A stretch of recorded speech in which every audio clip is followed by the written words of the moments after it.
Ever wondered how one of the world's most famous buildings came to be? From a simple sketch to a global military command center, this is the untold story of the Pentagon.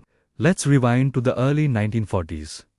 The world is at war, and the US War Department is bursting at the seams, scattered across 17 different buildings in Washington, D.C. A new, centralized headquarters is desperately needed, and fast. The location chosen was Arlington, Virginia, on a patch of land known as Hell's Bottom. The unique, five-sided shape wasn't just for show. It was designed to fit the existing road network. In a whirlwind of activity, construction began on September 11, 1941. Imagine this.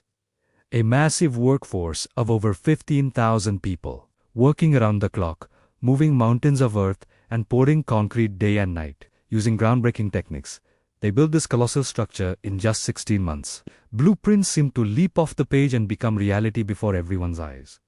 It was more than a building. It was a symbol of American resolve. As the walls went up, so did its reputation. The Pentagon quickly became the largest office building in the world, a title it still holds today. Once completed in 1943, it immediately roared to life as the nerve center of the Allied war effort. Inside, corridors buzzed with activity. Thousands of soldiers and civilians coordinated troop movements, managed supply chains, and planned critical missions that would shape the outcome of World War II. Picture walls covered in maps, the constant ringing of telephones, and the determined faces of strategists huddled over classified documents. It was here that the logistics for D-Day and countless other operations were masterminded.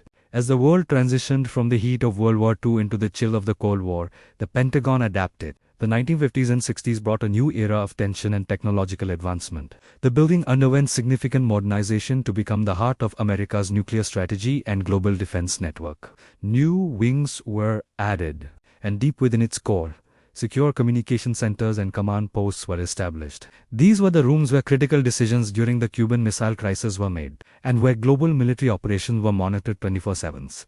It's said that during this period, the building consumed over 10,000 cups of coffee a day just to keep up with the pace.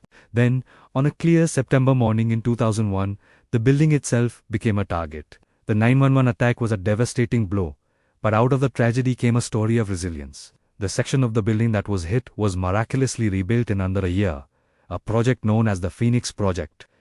This event spurred a massive transformation. Security was completely overhauled, and the building was modernized from the inside out. A beautiful and solemn memorial was built to honor the 184 lives lost that day, with each bench representing a victim, creating a tranquil space for reflection right next to the bustling headquarters. New visitor centers and museum exhibits were also created, opening parts of this once secretive world to the public. Today, the Pentagon stands not just as a military headquarters, but as a living piece of American history. From the sky, its five-sided symmetry is unmistakable, a modern fortress surrounded by the landmarks of the nation's capital. Every day, it's nearly 7 million square feet of office space hum with the work of over 26,000 military and civilian employees. It's a place of ceremony, with guards marching in perfect unison, and a place of pilgrimage, with visitors from around the world taking selfies and touring its historic halls. From a wartime necessity built in record time